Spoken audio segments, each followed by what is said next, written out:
It's compelling, it's cutthroat, it's chaotic, it's clever, it's controversy and chaos, baby.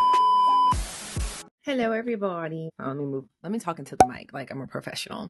Let's try again. Hello, everybody. Welcome to episode 64 of Controversy and Chaos. We both look like we just got off the struggle bus. Like somebody dragged us off the bus. I'm so tired. Like, I don't know what it is, but I have been dead ass tired for like the last 2 weeks. I'm talking like zombie level tired. Like, just drag me. I don't want to go nowhere. Like, I just want to sleep. Girl, I haven't even done my nails. I can't wait for vacation. Okay. I just cannot wait to go on vacation. We got about 4 weeks left till vacation. But getting there, I already know it's going to be a long road. I'm jealous of you going on vacation. I want a tan so bad. I'm tired of looking like, what the fuck is this? And I think I'm sad. Maybe I'm vacation deprived. Maybe. I need to get some sun. I'm tired of it fucking raining in Atlanta. I'm sick of it. I'm over it. Well, you have some trips coming up, don't you? Yeah. Chicago. That's the main one. But that's not tropical. Yeah, not at all. That ain't the beach. That ain't gonna get me like golden brown. I'll catch a little tan because, the second the sun comes out consistently, once it hits like 80 degrees consistently, I'm a tan, but it's a different kind of tan, Oh yeah, for sure. A beach tan and an at-home tan is just like not the same. Give me the beach tan. I want to be damn near sunburned. Like, give me a different kind of tan. I don't want to be sunburned at home. That's not fun. I'll be burning. Peeling, burning. Yeah, so make sure you wear some damn sunscreen. Yeah. Like, all over your body. Everywhere. Mm-hmm. All the nooks and crannies need sunscreen. Whoever lied and told black people that we didn't need to wear sunscreen, they should go to hell. Yeah, like, why was that even a thing? Why is a lot of things a thing? Good point. And in my mind, it all goes back to the plantation. Everything can be traced to the plantation. Everything. I mean, it normally does. Like, everything. It normally actually does. Okay. Although my skin is going through it, that skin treatment did a little something for me. So we're going to see. Don't see what it's going to do, what it's going to do. Speaking of plantations, though, I went to see Sinners and it was such a good movie. Like, I don't know how this movie was promoted or rolled out, or I don't know. I feel like maybe living under a rock. Like, if TikTok don't have an ad for it, I don't know about it. Yeah. And it was like, I'm a YouTube girly. Because I'm a YouTube girly, I've been seeing a lot of interviews that Ryan Coogler, that's his name. Yeah, Ryan Coogler, he's been doing interviews and press everywhere. So that's how I even learned about the movie, but I have not seen it yet. So do tell, I don't care about no spoiler. And by I'm not going to spoil it for you. One, mainly because I want you to see it. Like, you have to just watch it start to finish and I like that being that I didn't see any like real previews for it. The only thing that I kept seeing is like, I would see something quick pop across like TikTok and then it'd be Michael B. Jordan and then it was another one. And I was like, what in the Parent Trap is going on here? And I just like kept scrolling and I didn't like think anything of it, didn't look into it, whatever. Mm-hmm. When I actually watched the movie, I'm like, oh, okay, makes sense. I went into it I had no clue about Nathan. I'm just in the movies. And granted, I went to the movies on a fucking Monday in the middle of the day. Should I have been working? Of course. Did I go to the movies anyway? Yes. The hell? Because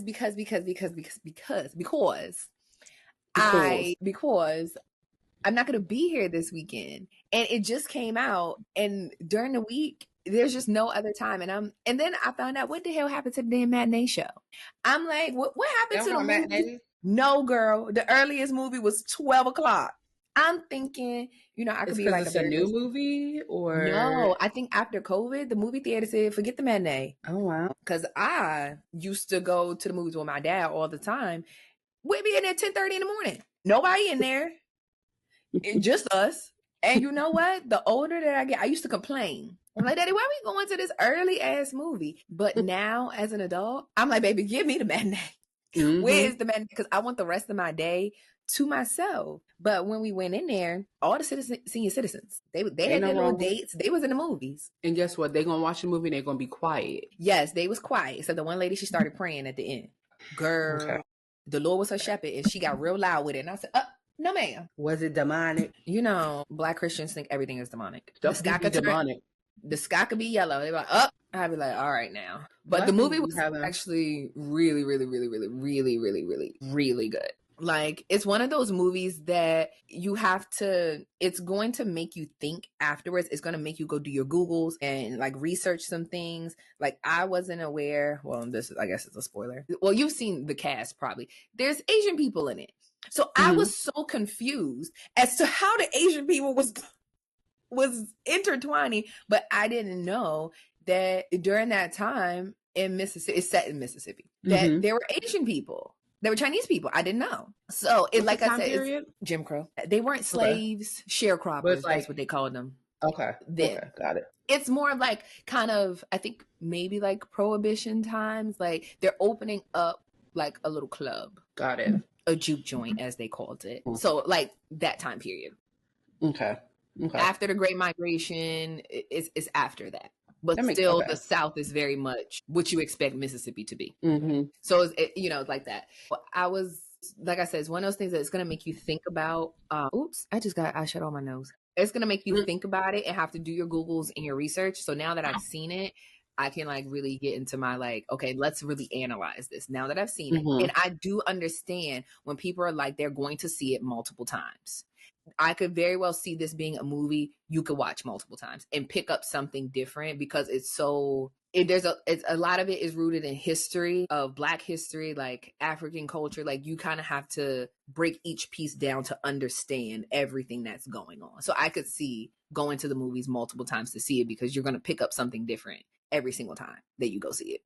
So this movie is for people who like to think. So if you are someone that watched the Super Bowl and was like, I want to be entertained, I don't want to think this and third, then this movie probably not for them. No, they could go and see it.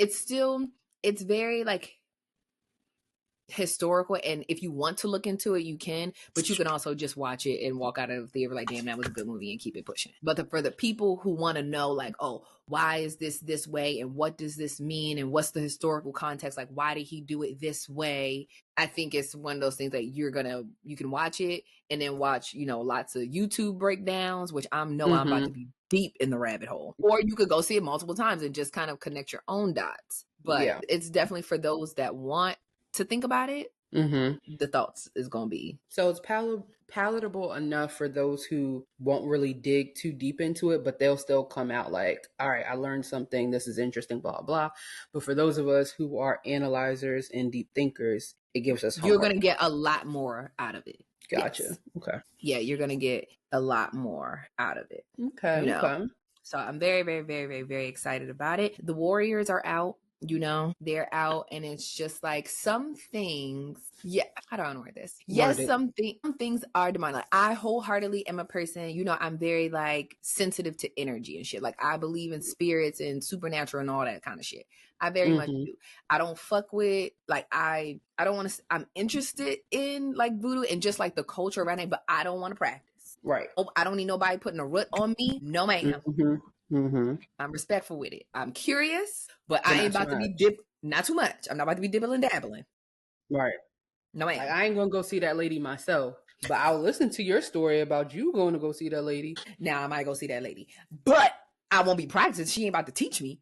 No, just tell me what I need to know. I'm just here to get the information. But I think those two different ladies. A lot of the themes are, of course, rooted into, especially during slavery or right after slavery, a lot of that is, there's a lot of African culture still very prevalent. So a lot of the themes in the movie they're just history. It's like, obviously not to the extreme, but what the vampires represent, like all of this is symbolism. Some things are very much true. They're like, people believed in witch doctors and all of these kinds of different things. They very much did exist and still very much do exist to this day. So, with people doing their think pieces and like, oh, this was demonic and this shouldn't be this and this. It's like, baby, this is actually, some things are rooted in reality. It actually happened. Like, you could see it or just don't. Or pray before you go. If you feel like it's just too much and pray before you go. Or you could just not go. That'd be the thing, because I was seeing a lot of things, and now I just be scrolling past it of people like complaining about the movie, like, oh, this shouldn't be in theaters and this, it's too much. It's like, or you could have just not saw it. sometimes we do have to do our Googles and our research before we enter things. If that's not something that you're into, then don't do it. Yeah, if you're somebody who's going to be sensitive to things like that, then you should never even go to a movie or anything without knowing what you're about to consume. Yeah. And I'm very much so a protect your energy, protect your peace kind of person. If you feel like it's not something for you, then just don't do it. However, music and quote unquote demonic energy in Black culture, well, yes, Black African culture, especially during slavery, right after slavery, all of those things were heavily prevalent. Like, how many times have we seen or heard people like, oh, that's the devil's music, you like stay away? Or you have like very religious families and you have that one kid that wants to be a musician and it's like, oh, that's the devil's work, don't do it. Like, that's like, they didn't pull that shit out of nowhere. That is very prevalent, and that's a main point of the storyline. Like, it all connects into our existence as Black. So, but yeah, I implore you to see it, and I know you're gonna be, the thoughts will be thunk when you see it. I'm already thinking. I ain't even see it yet. I'm like, because this is just something very interesting to me. Even like, for example, like New Orleans culture with, you remember American Horror Story, The Coven? Yes. All that shit. No, that was my shit. Like, yeah, I'm very intrigued by those things. A little scared sometimes, but interested. So yeah, more will be revealed.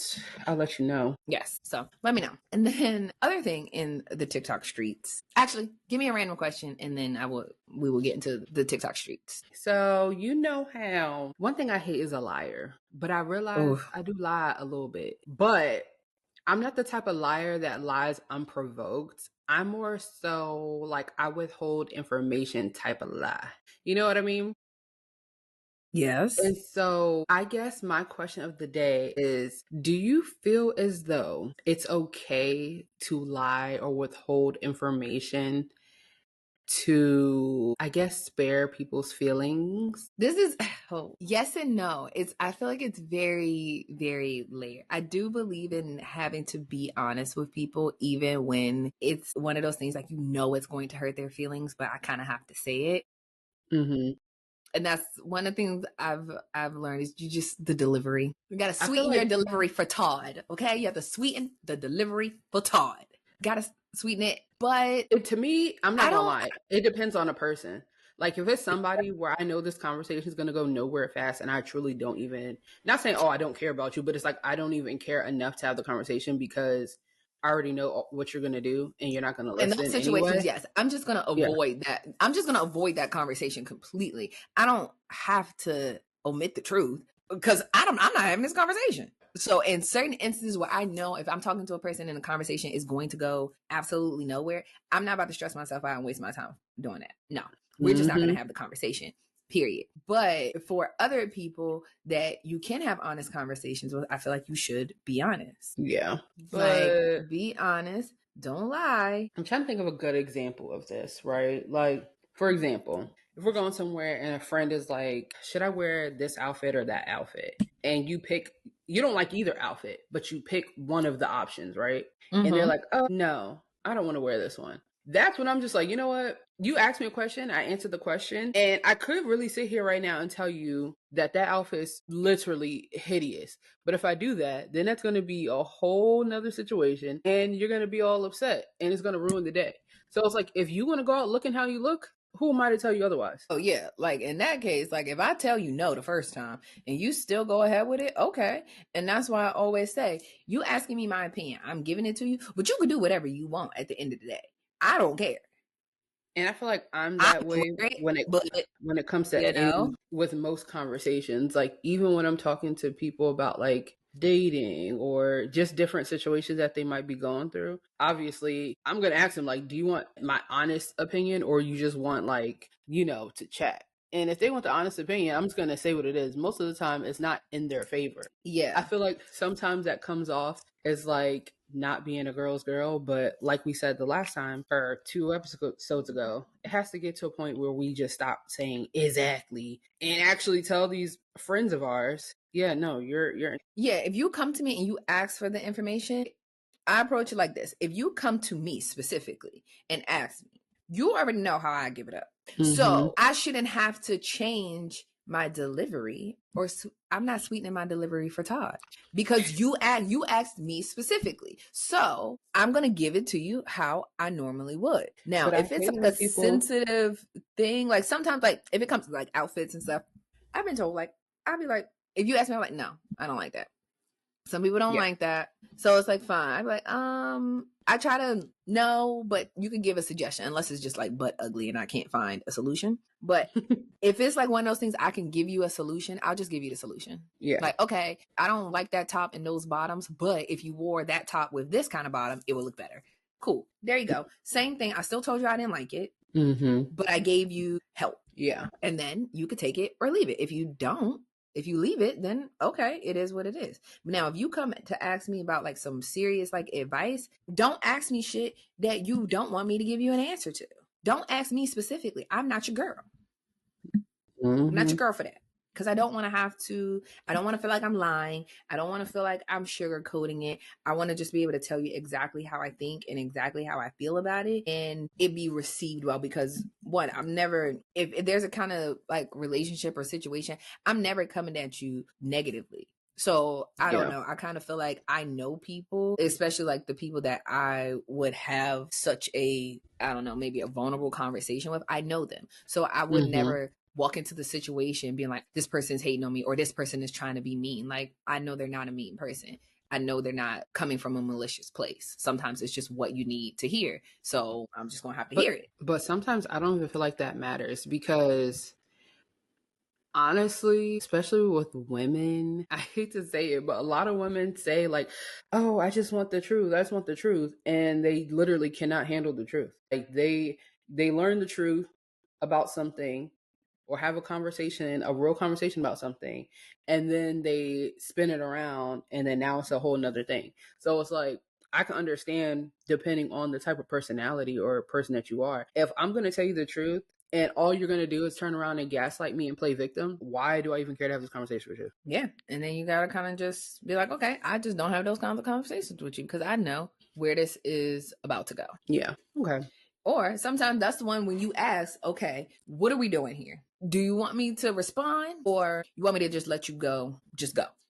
Because I can do both, but I'm only going to do what you asked me. Yeah. Now, if you say, I'm good, I can handle it. Okay. You asked for it. Okay. So here we go. We locked and loaded and we firing off. It's just so hard sometimes. Because for me, like, I have to be mindful of my tone and delivery, then the word choice that I'm using, then the reaction of it. Sometimes for me, it's just too much. So I'd rather just not.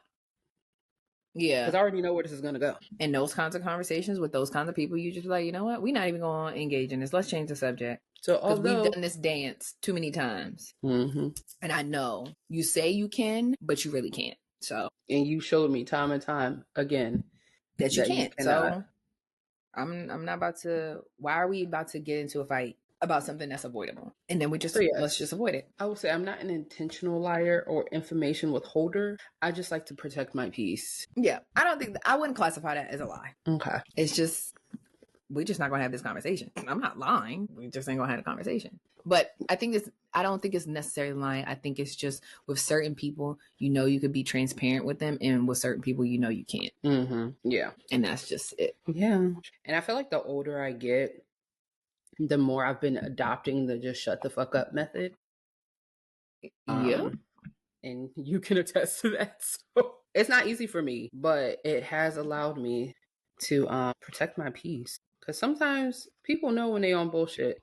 You don't even have to say it. They know it. Exactly. Exactly. So let's not do it.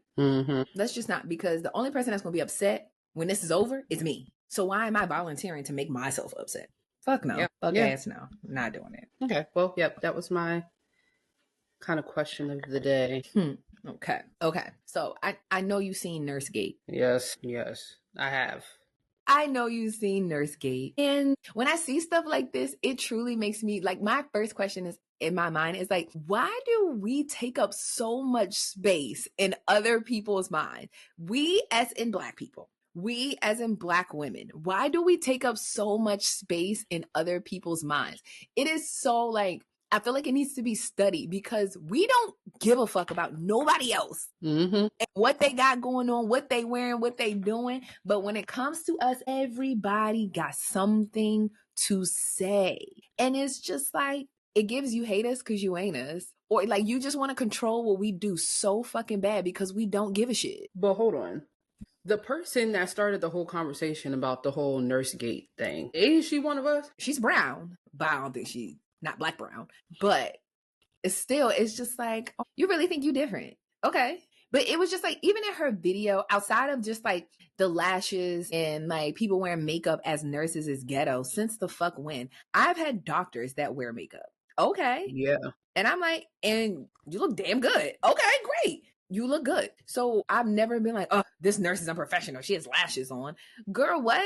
But when she started talking about how, like, I think this video just highlighted so much blatant racism. Yeah. And when she was just like alluding to like black nurses cheating on, like through their programs and just not being qualified, not being smart enough, like there's no gatekeeping. We're gatekeeping nursing. First that of the all, math and science portion of the exam should be harder because that's the gatekeeping into nursing because many people aren't good at math and science. Who is many people? But my thing is, don't we have a shortage of nurses? What? Who's gatekeeping? It's just gatekeeping what? And it's just like, you're just showing that one, you have a bias as a person, which means I know you have bias as a nurse. You the kind of bitch that shouldn't be in the medical profession. Go look in the mirror, babes. Because you worried about people wearing lashes or that has nothing to do with anything. Yeah. So, and I'm like, I guarantee you, when you have black patients, that you're operating with a bias. You're not giving them the best possible care that you would give the whites or anybody that's not black that you deem to be lower than you. You don't treat them with the same level of care. And that's a very big issue. But even with that, okay, so for those of y'all who don't know, NurseGate, pretty much another TikTok topic. This nurse gets up there and says that she says a whole host of things, but she said how women coming to work with makeup, lashes, blase schwaze is unprofessional. And a lot of the things that she was listing were things that typically Black women, women of color would do. Like, you know, have your nails done, wear your lash extensions, all these different things that I'm not saying white women or others don't do it, because they definitely do. But so that's where NurseGate is coming from. And I just really feel like it's rooted in self-hate. Like, girl, you hate yourself and you hate Black people. Like, I don't know. Like, maybe you went through a traumatic phase in your life where you weren't accepted by people in your community, or you were bullied by somebody, white people, non-Black people, because of who or what you are. So now you done turned around, whatever. But it's definitely given like you hate yourself. Because why do you even give a fuck? Exactly. Like, as a person that has, when I did go into office, you know, I would go into the office done up. I got up earlier to put myself together the way that I like, do my hair, do my makeup. That's what I like. That's how I like to present myself. So even though I worked an office job, it's nothing unprofessional about it. But you'll have some people that don't put lotion on their face and they just show up to work. But I think having an office job and being like in a hospital or a nurse or whatever is different, because obviously you're doing a lot more, not always, but sometimes more work with your hands or this or that. So it's like, well, yeah, yes, I can understand why they can't wear like extensions or like you can't have long nails or like, cool. Right. They get the little RN nails. They be a tip on there that ain't but a second big. So it's I do understand certain things, but it's like, yes, it just comes off that you think because you're someone providing a service of care to others that you're supposed to be not focused on your looks or unkept. Just how people perceive mothers and women, like, you should be worried about your kids and this, that, and the third. So why are you going and spending this money getting your hair done or doing this and doing that? Self-care, like, you know what I'm saying? Like, how do we talk about self-care, but if somebody deems how they look is a part of their self-care or their how they present a part of their like mental health and wellness, then that should be perfectly fine. Yeah, I think it's more so just like trying to control what other people are doing. Now, I can understand things that are put in place for safety or cleanliness reasons. Like, obviously, if you're a nurse, doctor, whatever, you have to use your hands a lot. You got to make sure your hands are extremely clean all the time. So yes, having long nails in itself, it comes with you have to take an extra level of hygiene. Like in my bathrooms, I have little scrub brushes so I can clean under my nails. I'm not going to not have nails, but I'm just going to keep them clean. When I wash my hands, I use it so I can make sure that up under my nails, there's nothing under there, that they're clean. Right. And that's fine. And I understand you got to have short nails. You're drawing somebody's blood. Y'all doing all these different things. Long nails just ain't, it's not practical. Now, lashes have nothing to do with that. Like, was it going to impair your vision? Yeah, like you can see just fine your good natural lashes shed, hair sheds. So it's not even like they could shed and they could do all of these things. Girl, put some little fucking goggles on or something. There's ways to get around it. But it's just like, I'm so sick of the conversation surrounding professionalism. And when it comes to Black women, it's always a problem. Always. It's like, no matter what we do, if we came to work with no fucking makeup on, it'd be a problem. You come to work with a full beat, it's a problem. You come with your natural hair, it's a problem. You come with your natural hair, it's a problem. You got colored hair, it's a problem. Like, oh, we need to have natural colors only. It's like, come on, dog. How many times y'all gonna keep moving the fucking goalposts? Yeah. And to really prop your camera up and to sit and really have this conversation and thinking that it was going to go over well, or like that it was going to be an abundance of agreements with you, I'm just so fucking lost. Like, who do you be having these conversations with? Because you got this shit from somewhere. Because why did you feel comfortable enough to even say this out loud? To even say this out loud, to insinuate the things that you're insinuating. Like, just because you have on lashes does not equate to you being unprofessional. Just because you're Black doesn't make you less smart than anyone. Like, and people in the medical profession, y'all aren't beating the allegations either that we get treated shittily. And that's not even a word, but you know what I mean.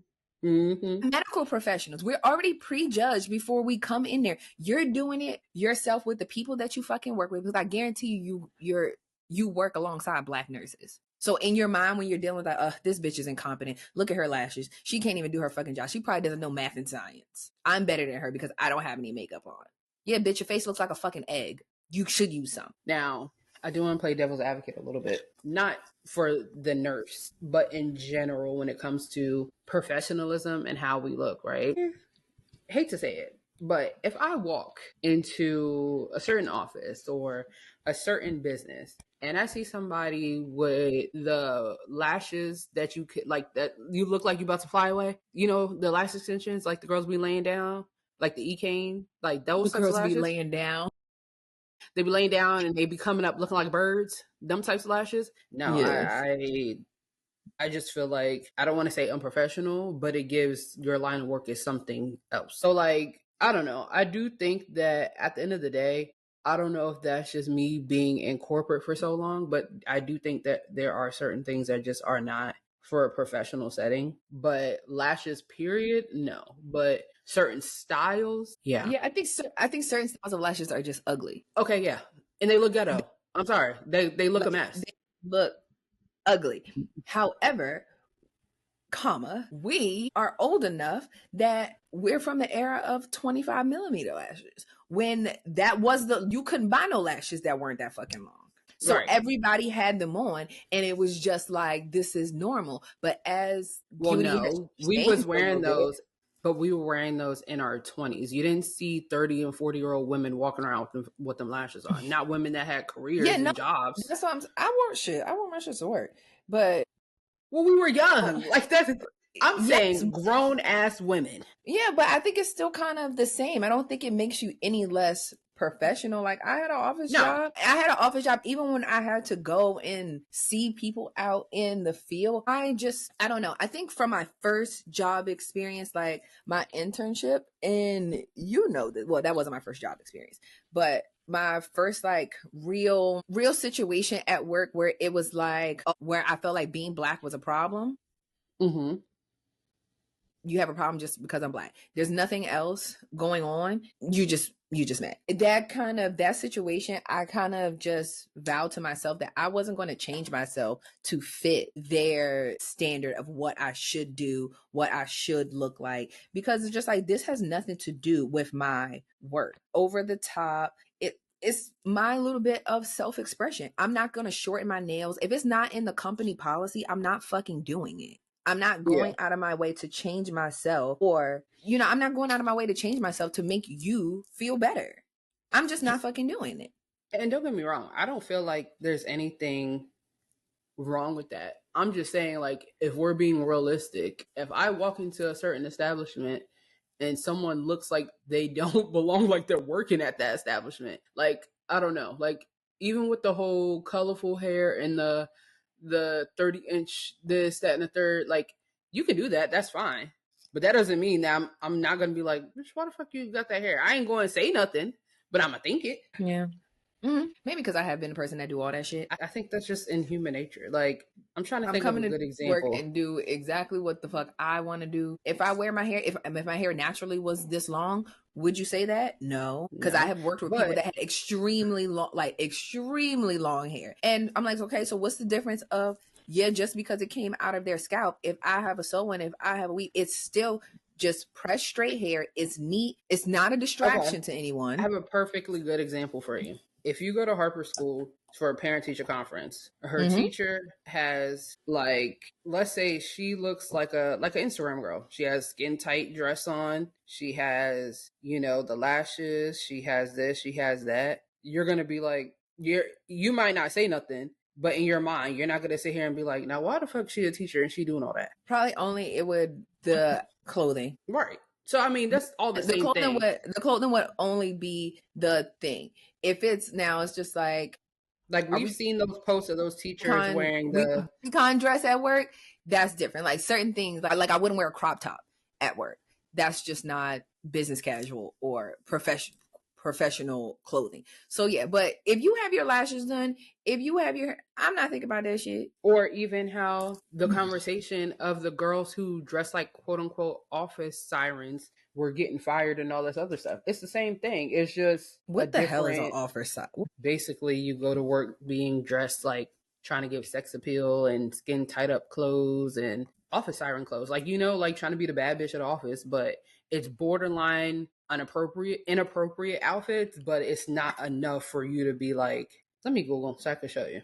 Like, certain things, like you're not going to wear a skin tight jumpsuit, especially if you have a certain body type. Like, you're not going to wear that to work. Let me see. Oh yeah, no, I'm not wearing. Yeah, so I think it's all the same thing. Like lashes and whatever, that's very minuscule. But overall, I do think how you present, depending on your occupation or your place of work, does matter. Like, I'm not going to go to work wearing certain outfits that I would wear on the weekend. Yeah, but I think everything is good in some kind of moderation. Like, my attire at work has been a discussion before. And I'm just like, and part of my response to them was just like, well, I can't help how I'm shaped. Certain things, it's like, babe, I can't do nothing about that. I also can't do nothing about if anybody else is looking. What is that? Okay. Office siren. No. If a teacher shows up at your child's school wearing this, you'd be pissed. Like, what are you doing? Yeah, no, your skirt will be longer because if you bend over 1 second, your ass is out. Yes. So yes, certain things, like obviously you have to take into consideration what it is that you do all day. If you can't cough without your coochie lips falling out, then yeah, you shouldn't wear that. I don't think you should wear that no matter where you're going. You shouldn't wear that. Like you're showing midriff. You have... Oh, I can't see that far back. Okay, can you see now? Okay, so I can see like the shirt would be the only thing I would have a problem with. The rest, and exactly. I also have a problem. I also have a problem with the shirt because the shirt is too small and it's gaped open. Like I can literally see your titties in between your shirt. So yes, that obviously is inappropriate because I can see through your clothing. Wearing a mesh shirt where I can see through your clothing would be like, no ma'am. And your cleavage is out. Like, why do you need to have your cleavage out? Why are you wearing a crop top to work? Yeah, crop top to work. Now, if the skirt kind of went up a little bit to cover that stomach part, I wouldn't care. All right. But it's like you're doing just enough so that nobody really says anything to you, but it's also kind of like, you know what you're doing. Like, you're dressing a certain type of way, whether that's your style or whatever. I just think that, like, I don't know, I just would never. But I think how you present, depending on your profession, I do think makes a difference. Yeah, it makes a difference. And I'm of course, like, for being professional, but I'm also for doing things to a point. Because I feel like, and from experience, a lot of times people will say something to you that's not really rooted in anything real. Like, if you're upset. So prime example, when I got written up for work, it was when I worked at Enterprise and I had to go to I didn't actually get written up, but I had a conversation with HR about it. So I had to go to one of my branch locations, and at the branch locations, they have to dress differently than we do in admin. So one of the women complained because at the branch, like, they had to dress up. I didn't. I could be a little bit more, they had to be business professional, whereas I could be business casual, sitting in my office. So I had to visit their location one day, and it was hot in Georgia. I'm not coming in here wearing no fucking 3-piece suit. Bitch, it's hot. I'm not doing that. No, I'm not doing it. Why? I just work in a counter, ho. I don't even want to be at your location no damn way. So I come into the location and I have on, you know exactly these pants. The pants that they used to sell at H&M, the little work slacks that zipped up on the side. Those. I had on that, and just like a regular, just like satin little office top. I had on navy pants, satin little office top, and little like flats, because I was moving around all day. That is what I had on. She complained to HR because she said that for my position, I wasn't professional enough. And she didn't feel like it was appropriate for me to have come in the branch dressed that way. And I'm like, excuse me? Dressed what way? Just because you have to wear a suit, I don't have to do the same thing. And I'm not going to. I'm like, for that to even have been a conversation gave jealous, because there was nothing wrong with my outfit. Mind you, the day that I went out, I was with the vice president of our entire region the whole day. So and if the VP, nothing was said. Complimented my outfit and everything. Nothing was said. So for the fact that I had to sit through a meeting with HR about what I was wearing, is like, are we fucking kidding me here? Like, are we serious? Are we really very serious right now? So that's what I'm saying. It's like, it's very much a hard line. Of course, the woman who complained was a white woman. And I'm just like, okay. It don't matter how I showed up. Because she didn't personally feel like it was to her standard, she was going to complain. Yeah. And that's not my problem. And I find that it's difficult because it's like a very thin line, because I know that there are a lot of people who have had the exact same situations. And it's like, you're not going to force me to conform to what you want. I'm not dressed outside of company policy, and we're going to leave it as that. You are not the authority of nobody. If I'm not outside of company policy, and if I see HR, mind you, I was an admin, and I walk past HR every single morning. If HR not stopping me, I'm gonna keep going on my minding my motherfucking business. All these other people finding things to complain about, I'm not conforming to that. You're not gonna make me feel bad about the way that I'm dressed or less about myself to make me change it, because I already been there and done that, and I won't be going back there again. And that shit really fucking blew me. Like, I was heated. I started to call that fucking branch. And I said, you know what? No, then it's really going to be an issue with HR. Because now I'm harassing her because I'm calling your branch. Like, what was said? What's your problem? Yeah. And I think something like that is I think all of these things are situational, but yeah, definitely situational. Like that, you're wearing slacks and a silk top. That's not inappropriate. That's very regular office attire. But, yeah, it's like, it could be, I hate when you do your makeup and your nose start running. It could be one of those things just like, oh, well, I feel it to be that way, but someone else doesn't. And that's what I'm saying. Like, if it's not in company policy, I'm not doing it, because everything is subjective. But I also want to know, from like an HR standpoint, how do they go about training people in HR to handle those things? Like, what would you deem as inappropriate? Or is this now a case-by-case basis? That everything's always a case-by-case basis. Like, sure, you have your employee handbook and different policy and procedures, but realistically, everything's a case-by-case. You're wearing, okay, for example, I mean, and more so, sorry, like in y'all department. So let's say you have you and 2 other women are all in HR. If you saw me, you didn't have a problem. You're like, oh no, it's fine, nice outfit. The other lady saw me, nice outfit, didn't have a problem. But the third lady was like, no, that's inappropriate. That's a problem. It's like, so okay, so where's the gauge for as the professionals in HR to say, okay, this is where we draw the line. So like that. Of course, there's a hierarchy within HR. So like, let's say the HR director was the one who had an issue with your outfit, but me as the HR coordinator is like, you're fine. Like, there's nothing wrong with her outfit. There's not much I could say or do. I can go back and forth with her about it, but if she wants to sit you down, that's like me telling my boss what she should and shouldn't do. I could say what my opinion is all I want to, but if she feels like you're out of whatever, and that's when it comes, everybody kind of just gotta go with it. You gotta eat it. You know what I mean? Now, if it comes to actually writing you up, then I feel like most HR professionals, if you care about employee relations, then you would take it upon yourself to be like, okay, these are the rules and regulations that we set aside for employees. So if you feel like this is not, if you feel like she broke something or the dress code was whatever, then where here does it say that? If you're going to be putting stuff in writing, somebody could talk to you all they want to, but if it ain't in writing, who cares? Right. Yeah. And I think that sometimes that's just my concern with it is you have people who like to power trip. Just because they're in a position of authority, if there's no gauge, no baseline, nobody that can check them, and it's just like whatever they says goes, it kind of is just like you damned if you do, you damned if you don't. It's like but anybody you can could make some shit HR. up. HR got somebody they got to answer to too. So realistically, it just really depends on the structure of the business. Like, prime example, when I used to work at that old place I worked at, sure, HR had direct people that they had to answer to, but those direct people could give a damn less about HR and any of those matters, or even employee relations. So you can go and complain to them, but until it affects them, they don't care. So it really is like sometimes, and that's why the environment and culture of your job or workplace matter. And I feel like that's the biggest thing that I learned. Like, I will never stay somewhere where people just simply don't respect other people just because they have a job title. Yeah, and I think that that's kind of just the hard part is, even though there's supposed to be a checks and balance in place, the people who are supposed to be the checks and balancers got to give a fuck about it. Exactly. And if they don't, then everybody's just fucking screwed. It's like you could come and complain all day long. I could come in here with a brown paper bag and you be like, don't like it. I could come in here with a leather dress on. Don't like it. It's like, girl, you just making shit up.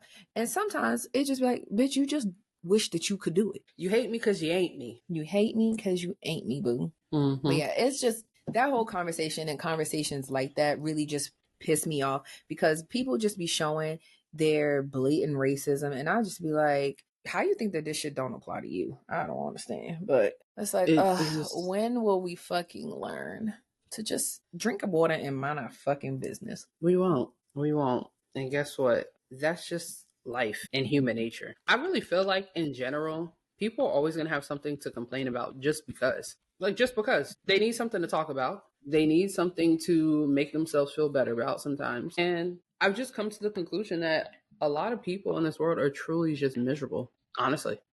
Yeah. Honestly, truly. Because I've never gave that much of a fuck. Ever. Never.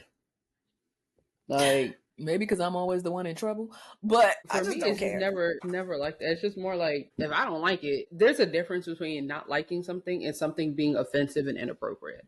Like, one time at my old job, pretty much. So certain people, once COVID happened, we got rid of like professional dress, right? Like, you could dress business casual, or you could dress like every day's Friday. You know what I mean? Because the only people that would be seeing you were people you work with every day, clients or whoever. They're not going to see you. So kind of is what it is. So t-shirts and things are fine. You can wear a sports t-shirt, but you can't wear like certain graphic t-shirts. You know what I mean? Like, if your t-shirt had Atlanta Falcons all over it, you could wear it.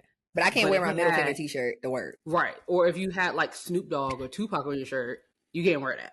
You see what I'm saying? Now, if it's just a picture of Snoop Dogg, now if it's a doggy style cover, I understand. Got it. Cool. That's what I'm saying. It's all like semantics. Somebody might see it and be like, why the hell are you wearing that to work? But it might not be offensive or inappropriate, so they won't say nothing. But it takes one person, especially if you work with old people, they be offended by everything. Oh, they be so mad. Oh, they be upset. Like, people, they will come to work wearing 3-piece suits for the rest of their freaking life and think everybody else should too. Why? Like, you look like you're going to a funeral. Every day. Like, please. Every day is a repass. Every day. Every day. So I think everything is just subjective and semantics, really. Yeah. I mean, I've also had a boss who came to work with wet conditioner in her hair tell me that I wasn't professional. What? Yeah, and bleach stains on her sweater. I was like, bitch, you got the nerve to talk about me? And look at you. And look at you. And she was one of those people, I would just get up and walk out her office. Like, girl, shut the fuck up. But I also feel like culturally, some people really just can't dress. I feel like for me, it's offensive when she was one of us too. She was black. Yeah. But you know what else is offensive to me? Like, if you're a smoker and you come to work smelling like a freaking pack of Newports or whatever you smoke, vape, hookah, whatever, I don't know. If you come to work smelling like that, it's offensive to me because it gives you don't wash your clothes or your hands or your hair, especially if you're white. Like, you stink. You smell like coffee and cigarettes. I hate that. Yeah. It's offensive. We have people like that, but it's just like, they smoking all day. So it's like, you came to work smelling like cigarettes. You smoked in your car. You hotboxed your fucking car on your way to work today. So you smell like cigarettes and you just smell like cigarettes all day. Like, that's offensive. My nose hurts. Yeah. But you know what? I think those not in the company handbooks because when the company handbooks was probably written, everybody used to smoke in the office. So nobody found it offensive. Girl, your company handbook should be updated at least every 3 years. Girl, I was at Enterprise in 2015 and the handbook still said you had to wear pantyhose. Girl, they need to be written up. What the fuck? White and blue collared shirts, button up collared shirts only. White and blue only. And women had to wear pantyhose. They need to be written up. Because my thing, that alone, I would have been like, it says we're supposed to be wearing this. Nobody does that. So you can't write me up for nothing because clearly you haven't updated your policy and procedure handbook. So. They finally took it away in the ripe year of 2016. I said, this is some bullshit. I wasn't never doing it. Because like for all that. Coming in there, interviewing, nose ring in. You know, I got a tattoo on my ankle all out. And I got hired with the nose piercing. And then one magical day, my boss came to my desk and was like, you have to take that out. I was like, what? You need this little dot on my face? Like, no. It just be the nitpicking. I hate it so much. I think there's a fine line between being inappropriate at work and your supervisor, manager, whoever, just nitpicking just because. And like, guess what? At the end of the day, sit at home. All these things suck, but we all need jobs. And this is what happens when you have a job and work in corporate. Sometimes your supervisors, bosses, managers, whoever the fuck are literally dickheads, like literal dickheads. So you can either just deal with it, go get a new job, or just, I don't know. But that's life. And there's nothing that we're ever going to do to change it because everyone's perception is always going to be whatever it is. And even with having like a black I've never had a black supervisor, but from what I hear, when it's a black woman, sometimes she's even more critical than the Karens. So I don't know. Even more critical. So it's like representation. Does that even matter in the workplace? I don't know. It's all semantics. I just want everybody just mind their fucking business. Like, if I can't see through it, if you could pick up a pin off the floor and I'm not gonna see your ass, child, I don't give a fuck. We don't see nobody. Girl, I could give a fuck less. Most people don't see anyone at work. They're just at their fucking desk. Yeah. Half the time, I'm sitting here with my shoes off because y'all can't even see my feet. You have no clue what I got going on over here. Yeah. Slippers under my desk. Mind your fucking business. If the person's not being offensive, purposefully offensive at that, let people do as they please. Let it go, Elsa. Man, I feel like we did our makeup quick today. You did it even faster because I can't talk and blend at the same time. I just can't do it. Honestly, I really didn't even do much. That's probably why I didn't really do an eyeshadow look. I'm just so lazy and my skin is going through it. So I'm like, let me just do a good enough base. Little as possible. And yeah. Well, I can't tell. You look great. Yeah. You look fabulous. Well, there goes what? Episode 64. 64. Just a little quick. Mm-hmm. So yeah, we'll catch you in the next one.